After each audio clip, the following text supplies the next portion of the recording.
Welcome back to the channel. I am in New Braunfels and I am going to be hitting up the river, and today hopefully we're going to get on them. I don't know, this river is known to have some big ones in it, but I know that it's packed. Everybody is trying to hit the water and go tubing. You know, it's got to be at least 104 if not 100 degrees outside, but New Braunfels is really close to San Antonio. You know, I love fishing in the wintertime, you know, when there's less people out there on the water. But even when there is people on the water, you know, you can still catch them. You know, you just got to be cognizant of where you throw in and where the tubers are and so forth. But hopefully we're gonna get on them. I got a couple of spots in mind. I'm just gonna follow the river down and see how far it goes. Gonna try to avoid, you know, private property and just try to stick to the bank. If not, get in the water a little bit. I know that water's probably gonna feel, I mean, relaxing and super nice, but I don't have swimming trunks on, so bear with me. Let's see if we can't get on them. Working with a spinning rod. Also got some Cincos and some robo worms. Again, you know, just kind of trying to go super finesse because this water has a tendency to be super clear. So stick with me and let's see if we can't get on them. I didn't see any signs of no trespassing, so I don't know if we can get kicked out of here or not, but look at this. I mean, just beautiful. He has some tubers down there.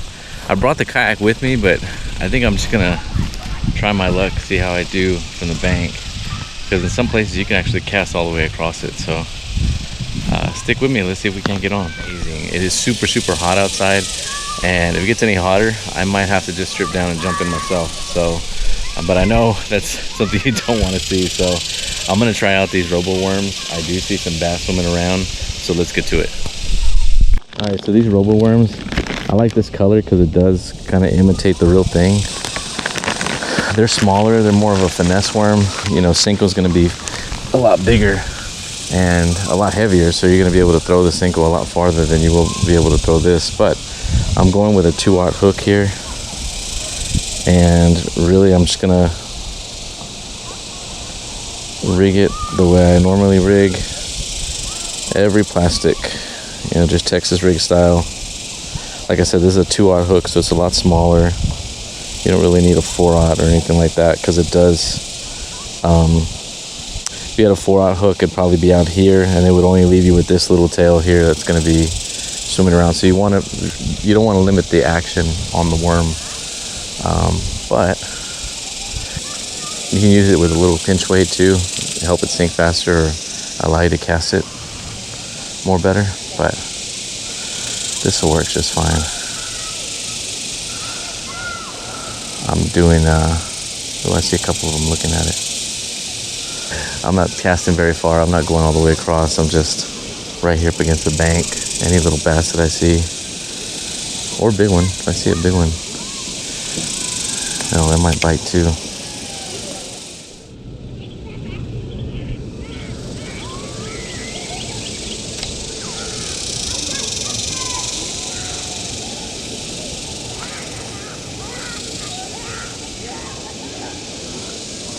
Oh, I think I got one. That was fast.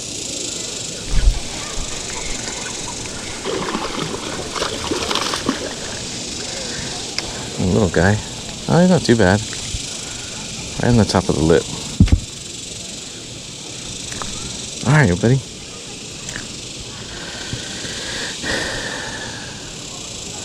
Not bad. It is long. Little river bass. All right, buddy. Thanks for playing. Not too bad, not too shabby.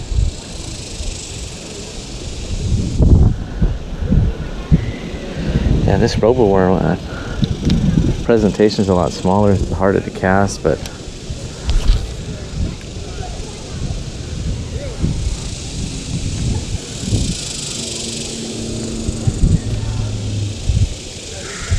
oh, here comes another one.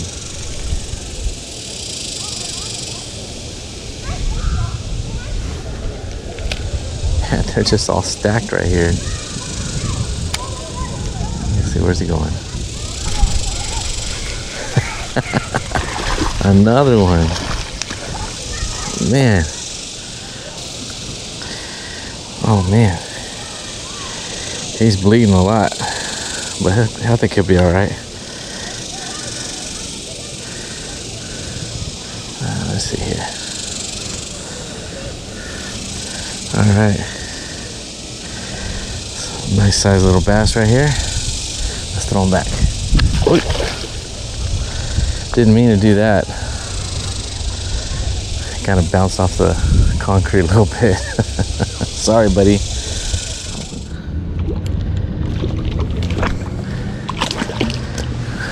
Oh, I did get one.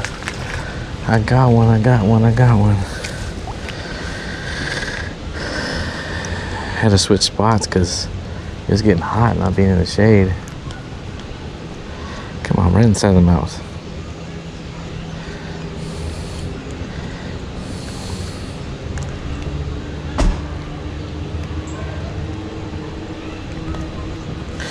There she is. All right. Nice little dink. I'm looking for the black tails. Okay, all right. There she goes. I'm looking for the black tails in this clear water against these weeds. And you can tell where they're at.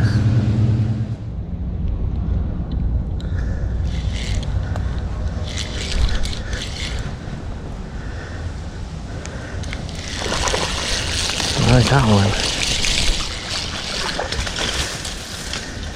Oh, there you go.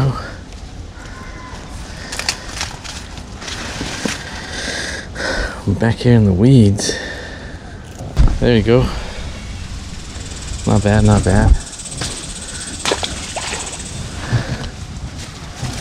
Right here in the weeds. I just keep coming down this little spot that flows into the river. Pitch and cover, and they like that Cinco. That's a good one.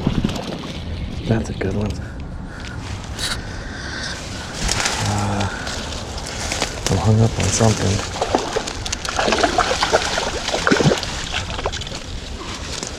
That's a good one. Nice. There we go. That's a nice one. Right here in these weeds.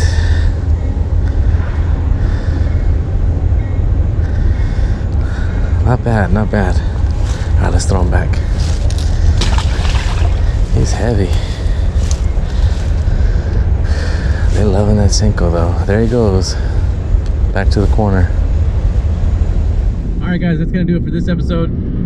You know, caught a handful, not too many. Not all of them were dinks. Some of them were decent size, but you know, no giants today. But you know, with that 104-degree weather, it took all my might not to jump in that water. Man, that water was cold and it was nice. The crystal clear water, beautiful. Only a hop and a jump away from San Antonio, north of San Antonio, and New Braunfels has some great water, guys. I'm telling you.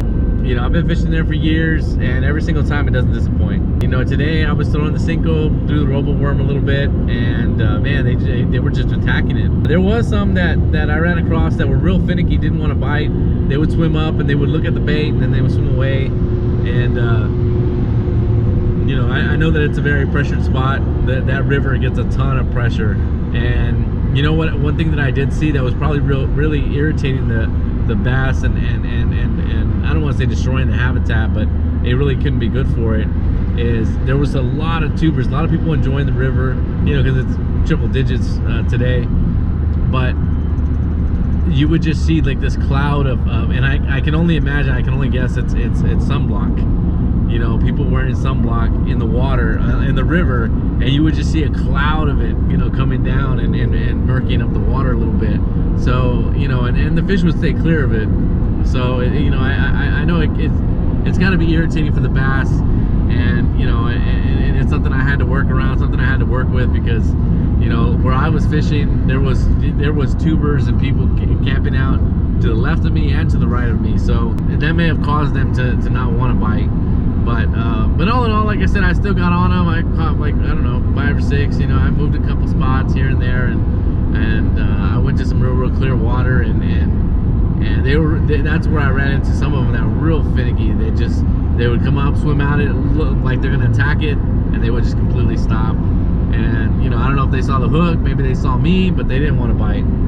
So, you know, I just moved on and pitched where they couldn't see me, and I caught 2 or 3 of them just right back to back. So it was a pretty good little trip. And stay out of the heat. You know, I was trying to stay in the shade as much as possible because, man, that sun is relentless. But thank you so much for tuning in. I hope you have a great rest of your day, and I will catch you guys on the next